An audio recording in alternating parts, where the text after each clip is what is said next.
안녕하세요, 현마마입니다. 사용하기 편하고 멋내기도 좋아서 곱창밴드 많이 이용하시죠? 그래서 오늘은 손바느질로 쉽고 빠르게 곱창밴드 만드는 법을 소개해 드릴까 합니다. 똑같은 방식으로 만들었지만 어떤 원단을 사용하느냐에 따라 느낌이 전혀 달라요. 일반 면원단을 사용해서 모던하고 심플하게 만드셔도 좋고요. 레이스에 토션을 매치해 좀 더 사랑스럽게 표현하셔도 좋습니다. 밴드 한쪽에 라벨이나 장식을 달아주면 좀 더 특별한 곱창밴드를 만드실 수 있으세요. 무엇보다 손바느질로도 충분히 가는 만큼 쉽기 때문에 부담 없이 도전하시면 좋을 것 같습니다. 세상에 하나뿐인 나만의 액세서리 만들기 지금부터 시작해 보겠습니다. 곱창밴드를 만드는 데 필요한 재료를 소개해 드리겠습니다. 우선 원단을 준비해 주시는데요. 깔끔한 스타일이 좋으신 분들은 일반 면원단을, 좀 더 화사하고 특별한 곱창을 만드실 분들은 망사나 레이스 원단을 사용하시면 좋습니다. 본인의 취향에 따라 갖고 계신 원단을 활용하시면 되어요. 저는 길이가 60, 폭이 15cm로 잘라 만들었는데요. 좀 더 풍성한 곱창을 원하신다면 길이를 좀 넓게, 길게 잘라서 사용하시면 됩니다. 안쪽에 넣을 검은색 고무줄을 준비해 주시고요. 재단에 필요한 가위, 바늘, 실, 그리고 고정하는 데 시침핀이 있으면 편리합니다. 그리고 라벨이나 금속 장식물을 한쪽에 달아주면 훨씬 더 근사하게 변신하니까요. 갖고 계신 재료를 충분히 활용하시면 됩니다. 사용하는 원단만 다를 뿐 만드는 방법은 동일해요. 그래서 면원단은 대부분들 많이 만드시니까 오늘은 망사 원단을 이용해서 곱창밴드 만드는 법을 소개해 드릴까 합니다. 우선 망사 원단의 가운데에 레이스 토션 장식을 달아서 멋을 내려고 해요. 그래서 한쪽에 고정해 주는 작업을 해 주셔야 되는데요. 망사 원단을 반으로 접어 가지고 이렇게 올려 주시고요. 그리고 이 토션 원단도 반을 겹쳐서 올려야 되기 때문에 자리를 잡아 줍니다. 움직이지 않도록 시침푼으로 고정해 주세요.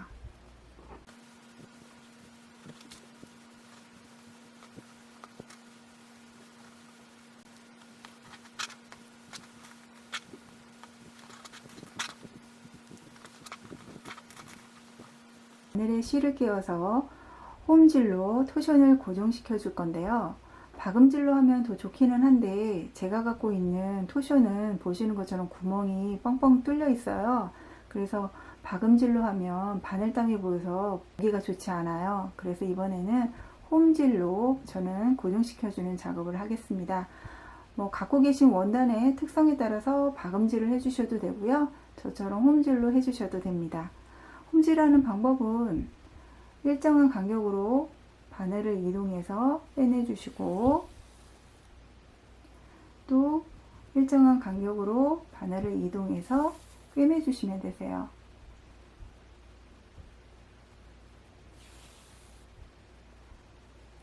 그러면 보시는 것처럼 뒤쪽에 이렇게 바늘땀이 일정하게 유지되면서 토션이 움직이지 않게 됩니다.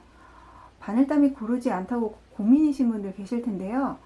곱창을 만들다 보면 이 원단을 반으로 이렇게 접고 양 끝을 박음질해서 뒤집을 거기 때문에 바늘땀이 전혀 보이지 않아요. 그러니까 바늘땀이 예쁘지 않고 고르지 않다고 고민하실 필요 없습니다.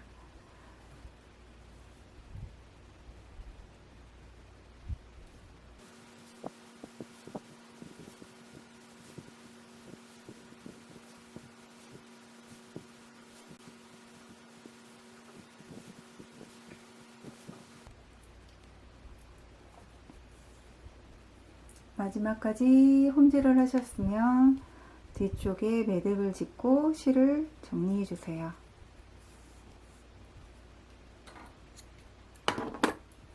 그러면 한쪽이 보시는 것처럼 이렇게 고정이 됩니다. 반대편 토션도 앞에서 한 것처럼 홈질로 고정시켜 주시면 됩니다.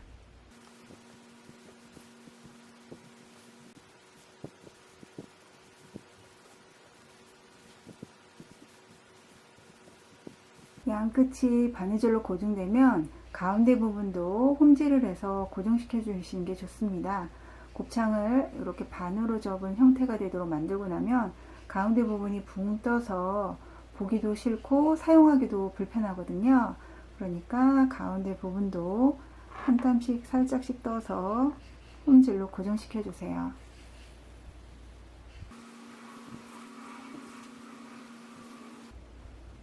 이렇게 끝까지 가운데 부분도 홈질해 주시면 됩니다.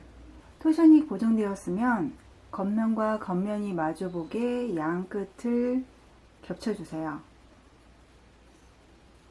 그리고 움직이지 않도록 시침핀으로 고정시켜 줍니다.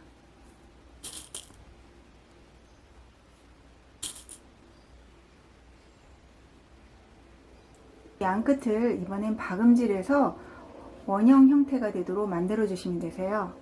한 1cm 떨어진 자리에 바늘을 넣어서 그대로 박음질 해주시면 됩니다.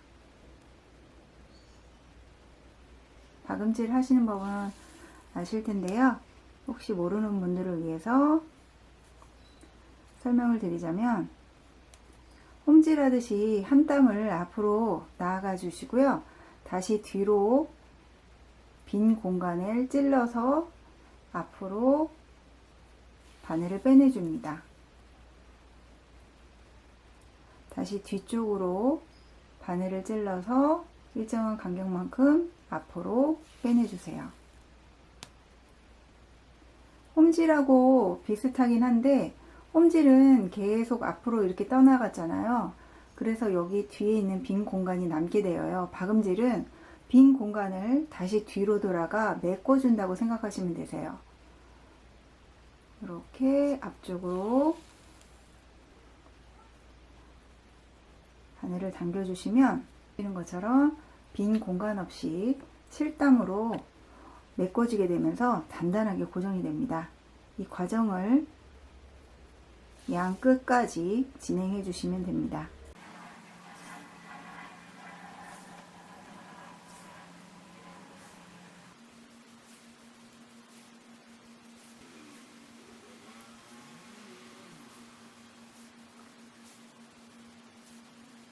끝까지 바느질을 한 후에는 실끝을 매듭 지어서 마무리 작업을 해주세요. 그러면 이렇게 원통형 형태가 완성됩니다.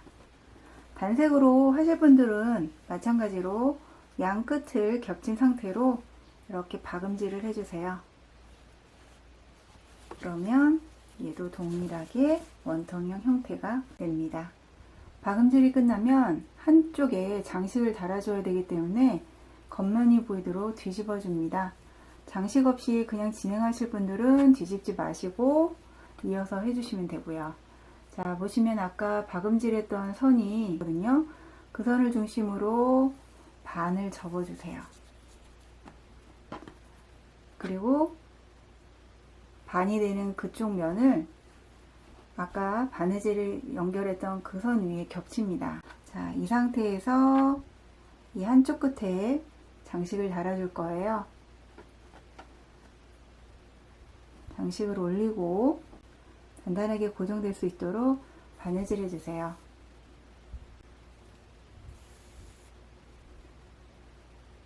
단추나 라벨, 저처럼 금속 장식품을 사용해도 되고요. 이렇게 한 켠에 달아주면 훨씬 더 예쁜 곱창 밴드가 완성되니까 갖고 계신 재료들을 활용해 주시면 됩니다.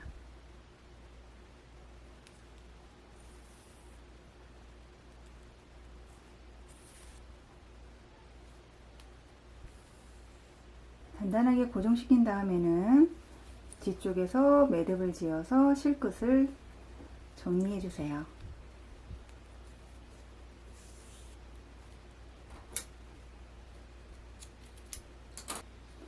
그러면 이렇게 예쁘게 장식이 됩니다. 금속 장식 대신에 깔끔하게 한 켠에는 라벨을 달아 주셔도 좋습니다. 라벨을 올리고 음질로 고정시켜 주시면 되세요. 원하는 스타일대로 예쁘게 꾸며주시면 됩니다. 장식을 달고 나면 박음질로 마무리 작업을 해줘야 되기 때문에 원단의 안쪽 면이 보이도록 다시 뒤집어 주세요. 그리고 원단의 양옆을 이렇게 접어주세요. 이 상태에서 고무줄을 끼웁니다. 고무줄이 끼워진 원단을 옆으로 살짝 돌려주세요. 그러면 4겹의 원단이 보이게 되는데요. 보시면 안쪽 면이 보이는 원단 2개가 있고요. 이렇게 들춰보면 겉쪽 면이 보이는 한쪽 테두리의 원단 하나와 반대편 테두리의 원단 하나가 있습니다. 번호를 매겨서 설명을 해드리자면요. 가장 바깥쪽에 있는 원단을 1번, 그리고 2개가 마주보고 있는 원단을 차례대로 2번, 3번, 그리고 반대쪽의 원단을 4번이라고 할게요. 그러면 2번과 3번 원단은 이렇게 안쪽으로 말고요. 겉면이 보이는 1번, 4번 원단을 서로 마주보게 포갭니다. 이렇게요. 2번, 3번 원단은 안으로 숨어 들어가서 바느질이 되지 않게 조심해 주시고요. 테두리에 있는 1번, 4번 원단만 박음질로 쭉 이어나가시면 됩니다. 더 자세히 보여드리기 위해서요. 일반 원단을 이용해서 설명해 드릴게요. 일반 원단도 이렇게 고무줄을 끼운 상태입니다. 이 고무줄 끼운 원단을 옆으로 살짝 돌려서요. 보시면 안쪽 면이 마주 보이는 원단이 있고요. 그 원단을 잡고 펼쳐보면 겉쪽 면이 보이는 바깥쪽 테두리 원단이 있어요. 자, 이쪽에 있는 원단은 1번, 2번, 3번, 4번이라고 하면 2번과 3번은 나중에 바느질 할 거니까 이렇게 안쪽으로 몰아넣으면 되고요. 겉면이 보이는 1번, 4번 원단만 이렇게 겹쳐주세요. 겉면이 마주보게 겹친 상태에서 이 테두리를 박음질 해주시면 됩니다. 가장 바깥쪽에 있는 두 원단을 겉면이 마주보도록 겹친 상태에서 박음질을 해주셔야 되는데요. 박음질 처음 시작점이 어디인지 궁금하신 분들이 계실 것 같아요. 그래서 좀 더 자세히 설명해 드리도록 하겠습니다. 저희가 처음 바느질 했던 곳 있죠? 양쪽 테두리를 박음질해서 원통형 형태가 만들어졌던 그 선에서 약간 위쪽, 대략 이 정도 위치에서 박음질을 시작해 주는 게 좋습니다. 그래야 옆쪽으로 창구멍을 남겨놓고 뒤집었을 때 바늘땀을 숨기기가 제일 편리하거든요. 근데 이 상태에서 바늘땀이 보이는 상태에서 안쪽 면에는 바느질을 할 수 없기 때문에 바깥쪽 원단은 잡기가 힘들어요. 그러니까 박음질 처음 시작점을 구분할 때는 처음 박음질 했던 곳 있죠? 양쪽 옆 설기 바느질 했던 선이 위쪽이 아니라 아래쪽으로 가도록 이렇게 돌려주세요.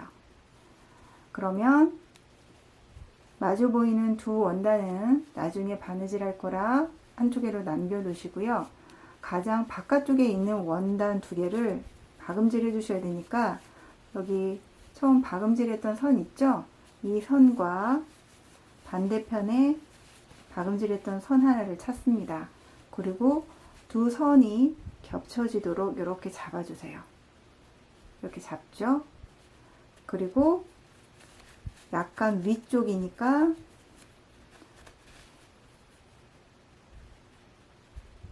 이 정도 위치에서 박음질 선을 잡아주시면 됩니다. 박음질 선이 만나는 약간 위쪽에 바늘을 넣어주세요. 시작선으로부터 대략 0.5에서 1cm 가량 떨어진 위치에 박음질을 해주시는 게 좋습니다. 대신에 안쪽에 2번, 3번 원단 있죠? 안쪽에 서로 마주보고 있던 원단은 박음질이 같이 되지 않도록 주의하시면서 두 원단만 테두리를 따라 박음질을 해주세요.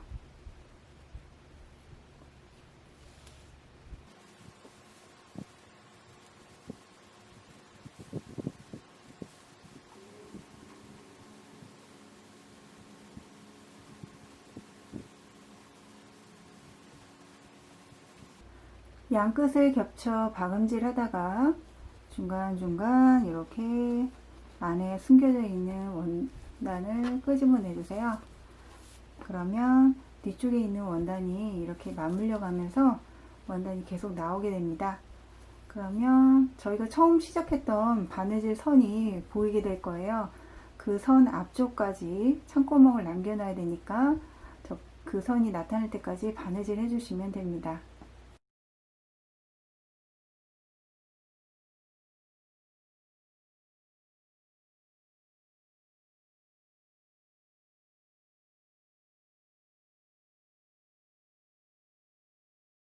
박음질을 계속 하다 보면 처음 시작했던 바늘단이 보일 거예요. 그러면 뒤집을 수 있도록 적당량 창구멍을 남겨주시고요. 나머지 부분은 박음질로 계속 마무리해 주시면 됩니다.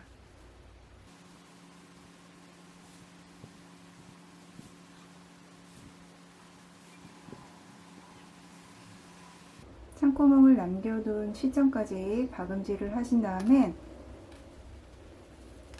원단의 겉면이 보이도록 뒤집어 주세요.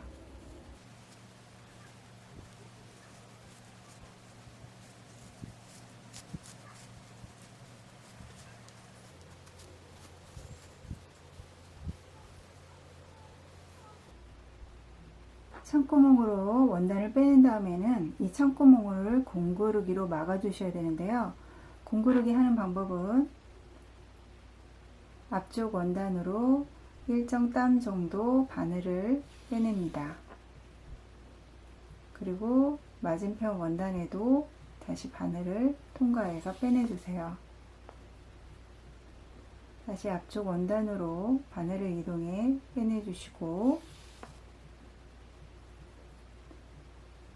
맞은편 원단에도 동일하게 바느질을 해주세요.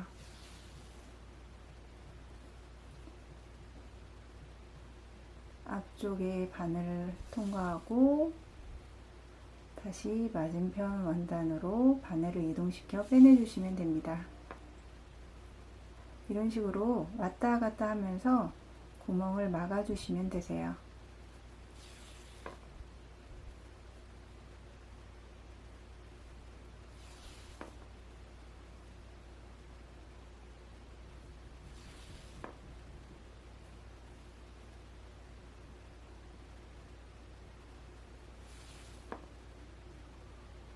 공구르기가 끝나면 매듭을 지어 주시고요. 원단 사이로 통과해 매듭을 숨겨 주시면 됩니다. 끝꼬리는 가위로 잘라 정리해 주세요.